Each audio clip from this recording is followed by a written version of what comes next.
At eto na nga, si Marcos, yari na. Naku po, patay tayo dyan, ha? Yari na ho. Yari na si Marcos dahil dumating na po si VP Sara Duterte. Yun, linawin mo, Banat Bay. Baka mamaya kung ano na naman yan. Hindi, nililinaw po natin mga kababayan, ha? Actually, dapat nga ang title ko dito, BBM, patay na. Hindi, dapat lang.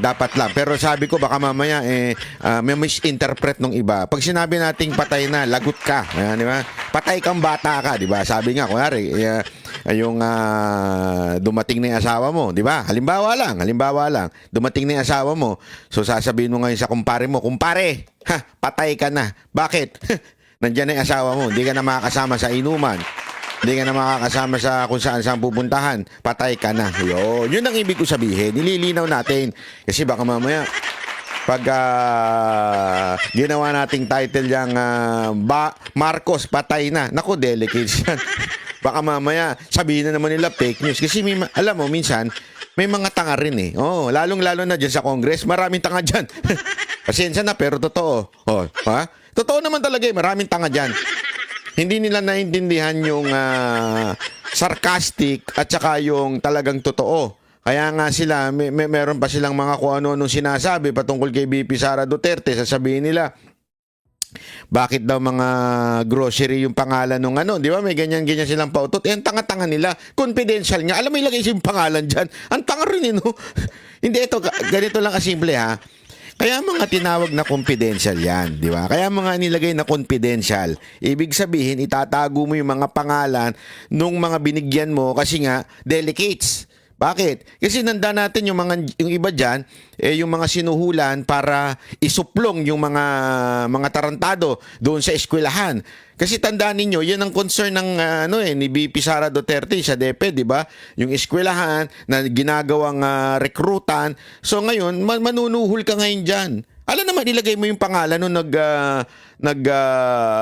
bumaligtad o yung mga nagsumbong. Siyempre, lalagay mo pangalan, mga fictitious name. Ang tanga-tanga kasi talaga ng mga congressman natin, lalong-lalo na yung si Balbas. Napakatanga nun talaga eh.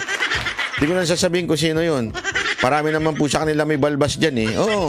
Ganun nung katanga yung mga yan. Talagang siseryosohin nila yung confidential budget na yan. Yung tinatawag na, alam mo yon, kasama sa intelligence fund. Ganyan nung sila kabobo. Totoo lang. Kaya nga baka mamaya, pag inilagay ko dito, ang title ko, Marcos, patay na, patay kang bata ka. Baka isipin na naman nila, fake news yan. Hindi nila naisip na iba ibig sabihin nung patay na. Patay ka na kasi nandyan na si VP Sara Duterte. Magtago ka na ngayon sa palda ng asawa mo. Di ba? Ano sa tingin nyo? Naku, delicates yan, Banat Bay. Hindi, alam mo, bakit magtatago sa palda? Hindi naman sa loob, hindi naman habang suot yung palda. Kayo naman, hindi naman ibig sabihin nun.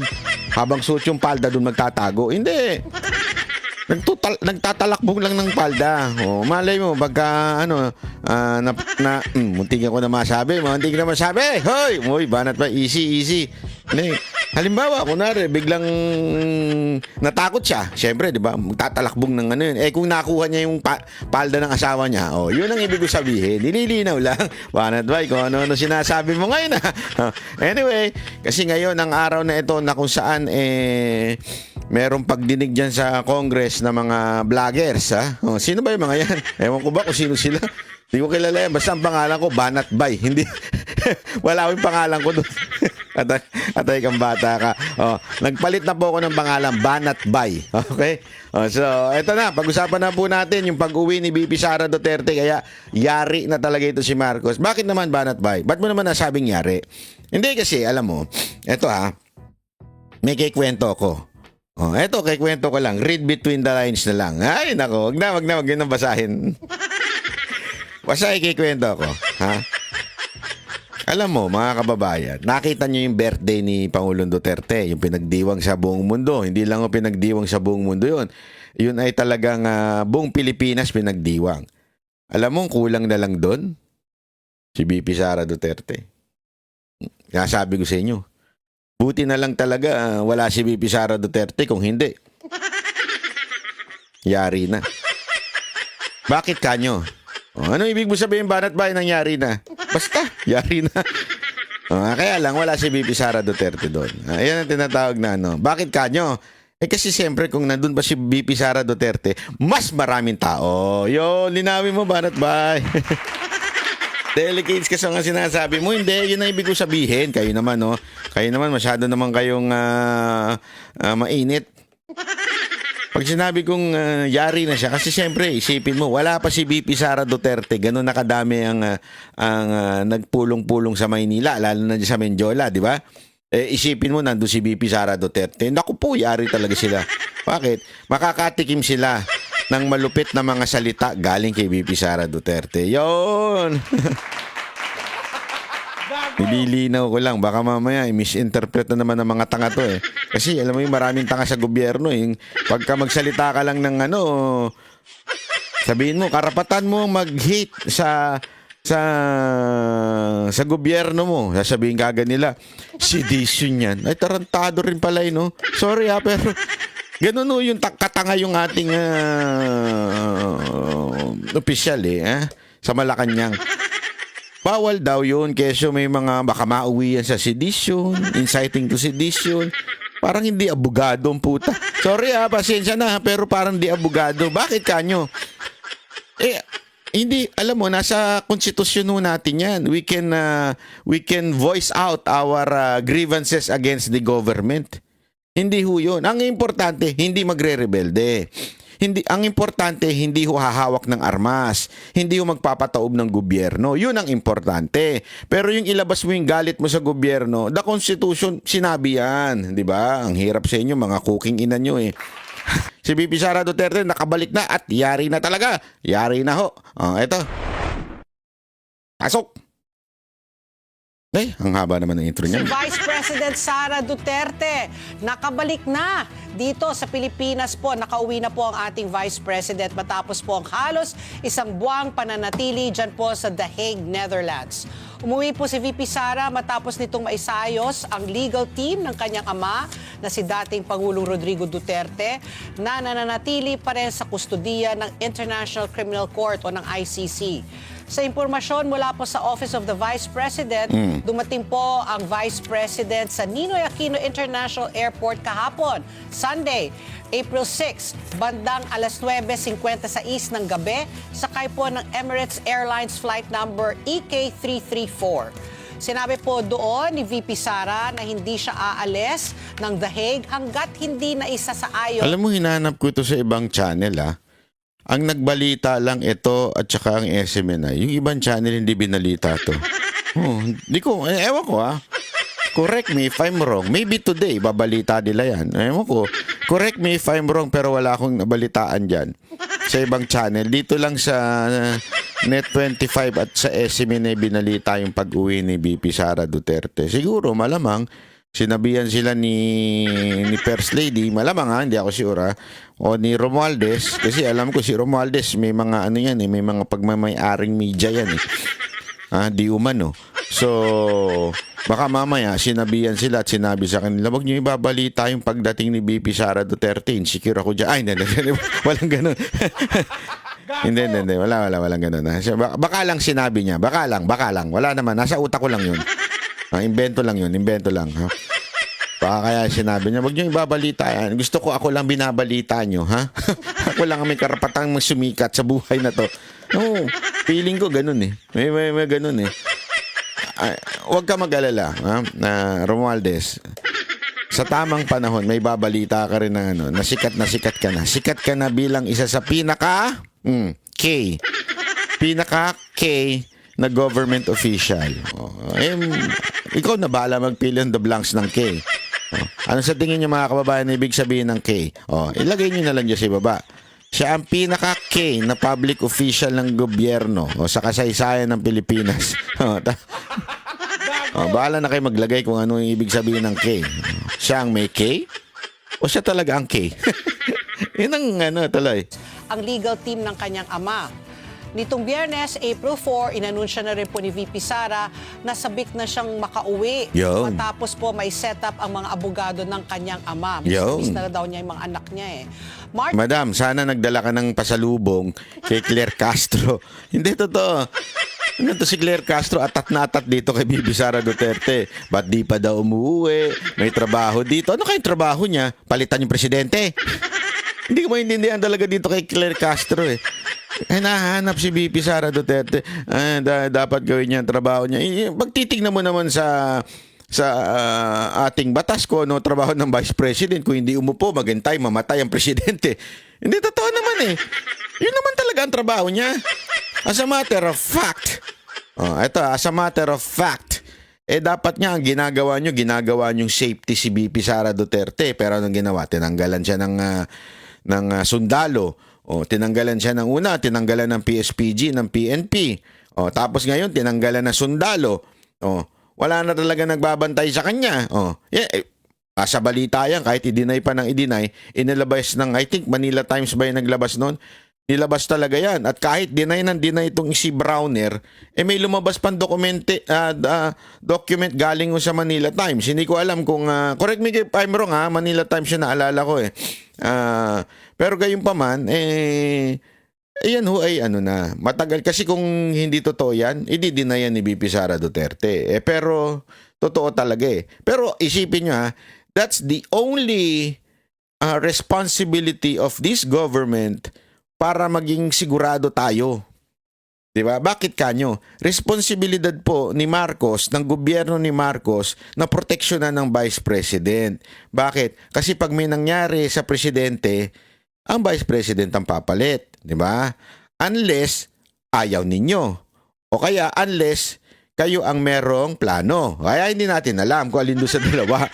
Sila kaya may plano, mawala si VP Sara Duterte? O baka naman okay lang sa kanila mawala si VP Sara Duterte dahil ang papalit ay yung bida-bida, yung Jollibee. Yeah? Ano sa tingin niyo? Kayo na lang magkwento, kayo na lang magsabi. Ano sa tingin niyo? Comment kayo lagi ha. Alam mo, hindi ko man masagot kasi grabe ho yung comment sa video natin, 4,000 eh. Alam mo, nakarating na ako mula sa Tokyo hanggang Nagoya. Hindi ko pa nababasa lahat ng comment nyo sa video. Pero binabasa ko naman. Okay, mag-alala. I am trying my best to read all your comments. Hindi ko na lang mabasa isa-isa talaga, makumpleto, masabing kumpleto. Kasi nga, napakarami ho. Umaabot ng 4,000 yung comment ninyo. Pero gayon pa man, ang ganda ho kasi nagkakaroon ng idea ho ang mga tao. Ano talaga yung napupulsuan nila. Sa Facebook kasi madaling gumawa ng troll. Dito sa YouTube, hindi ho. Medyo bawal ang tanga, ganun. So alam mo naman yung mga troll, tatanga-tanga lang, mga walang trabaho yan, binigyan mo ng pera para mag-comment ng kagaguhan. Sa YouTube hindi masyado yan kasi gagawa ka pa ng email, kung ano-ano pang gagawin mo, kaya tuloy nahihirapan sila. Ewan ko kung bakit at saka siguro yung siguro nahahack nyo sa FB, hindi ako sure eh. Kasi nga, kahit nga ako, mantakin mo sabihin ba naman, impersonator daw ako ni Banat Bay. Sino ba yung butang ng Banat Bay na yan? Sorry impersonator daw ako ni Banat Bay, kaya tinanggal yung page ko sa FB. Paano kaya nangyari yun? Sino ako? Parang na-confuse din ako dun nung binasa ko. Impersonator. Banat Bay, impersonator. Medyo napaisip ako na mahaba-haba dun nung binasa ko, sabi ko, so sino ako? Yun talaga naisip ko. Sino ako?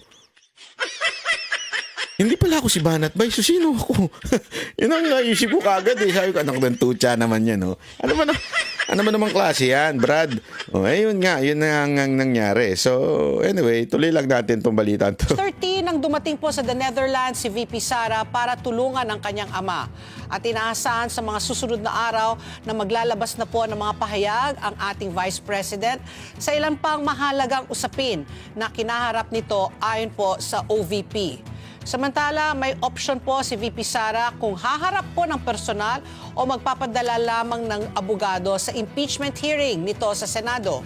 Ayon po kay Senate President Chis Escudero na tatayong presiding judge sa impeachment hearing, maaring sagutin po ni VP Sara ang mga paratang sa kanya sa arraignment ng personal o sa pamamagitan ng abogado.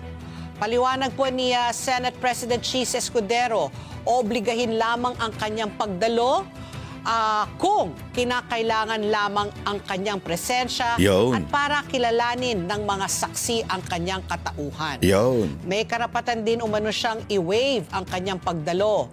Pero para naman ko ay Iloilo Representative Lawrence Defensor na isa sa mga prosecutor mula po sa Kamara, malaking usapin o big deal kung hindi dadalo si VP Sara sa impeachment hearing.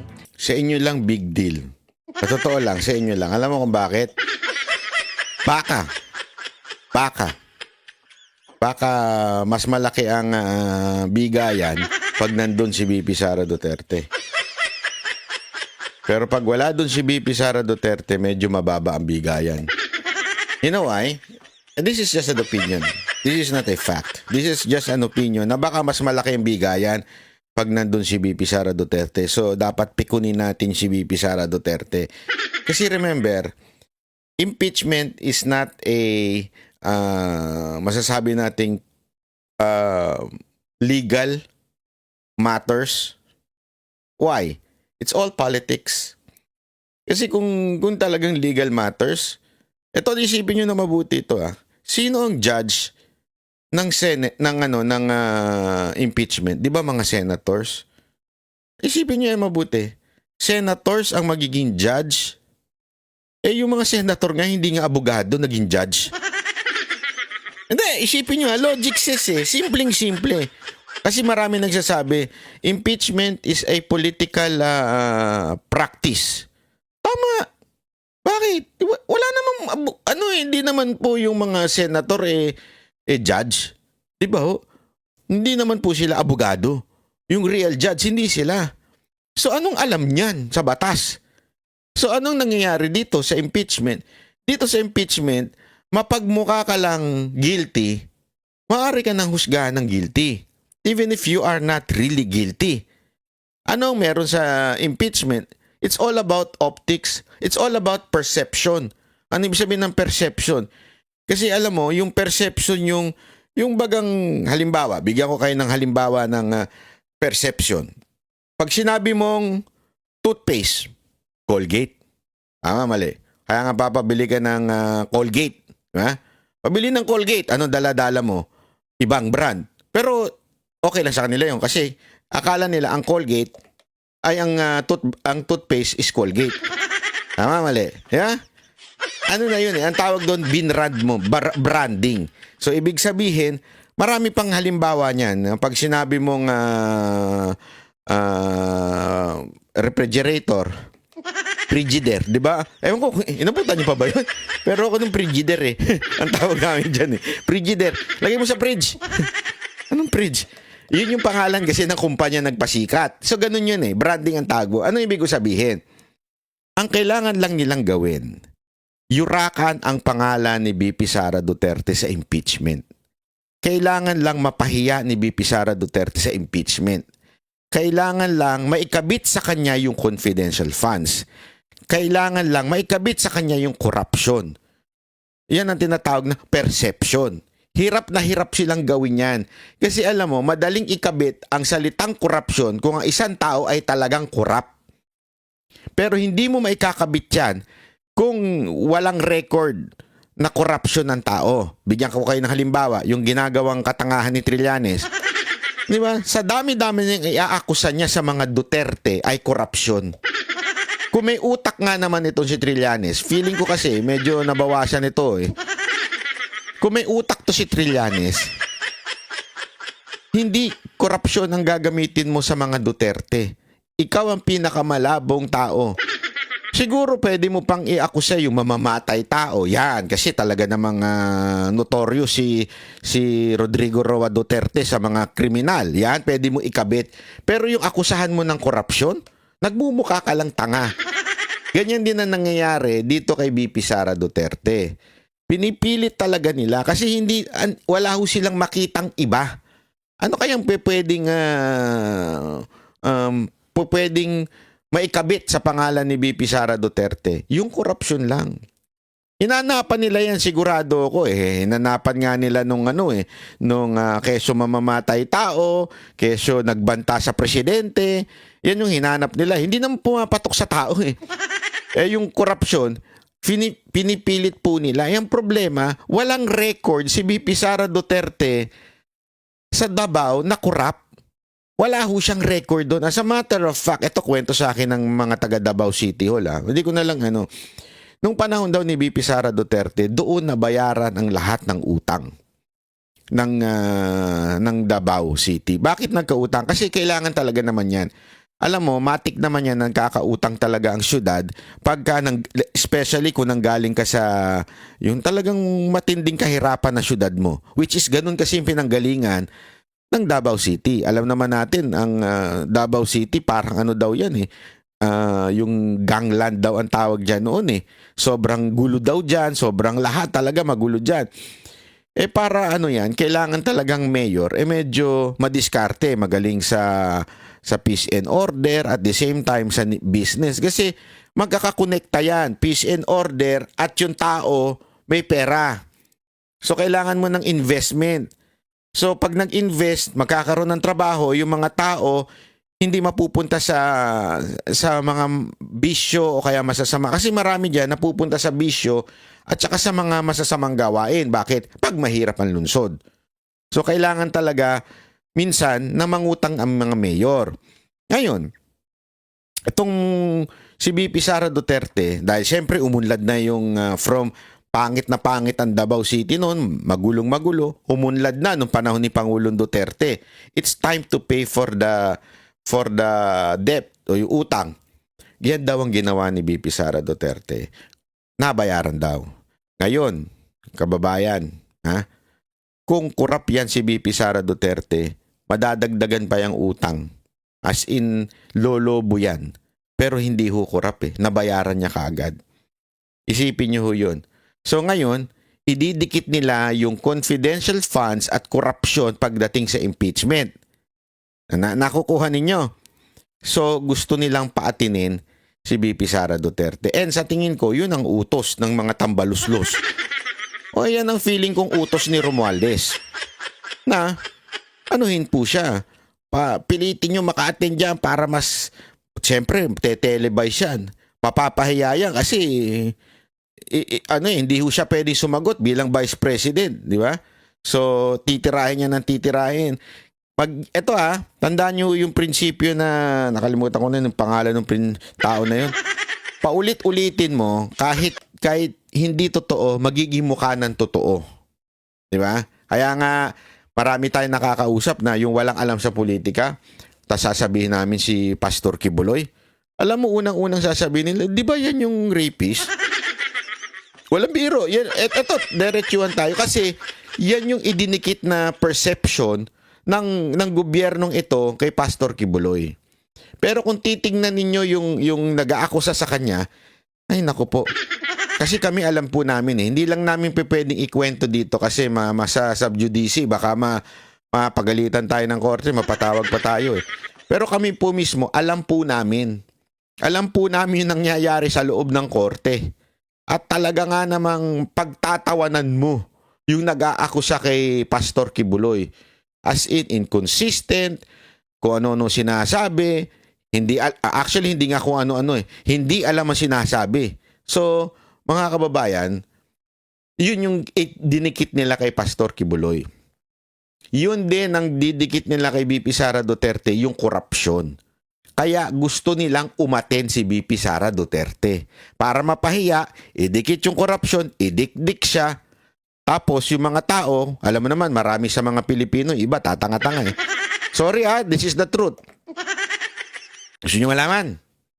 Panoorin nyo yung kalye survey ng Banateros, yung dalawang Banateros na nagkakalye survey. Yung meron kasi kaming kinuha na dalawa.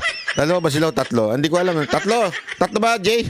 Basta yung mga tropa natin diyan, kinuha natin para magkalye survey at yung video tuloy-tuloy makikita ninyo. Sabihin walang daya, as in raw. Walang editing, raw talaga yung video. Makikita mo talaga may ibang mga Pilipino na hindi pa nila alam kung sino iboboto nila. Hindi nila kilala kung sino yung mga kandidato. Alam mo yun, hesitant pa sila. Sabi ko nga, sa loob-loob ko, pambihira. Tapos, Sino ba magiging pinaka-apektado nitong botohan na to? Kayo naman eh. Yung mga, sorry sa term ha, yung mga nasa laylayan, kayo ang pinaka-maapektuhan nito. Yung desisyon ninyo, kailangan na ngayon. Makita na ninyo kung sino yung karapat dapat. Eh hindi eh. Antakin mo, meron pang bumoboto dun sa katulad ni Lito Lapid. Shit. Hindi, pasensya na ha. Pero, sa tagal niya sa Senate, parang hindi ko ata nakita umupo yan sa hearing.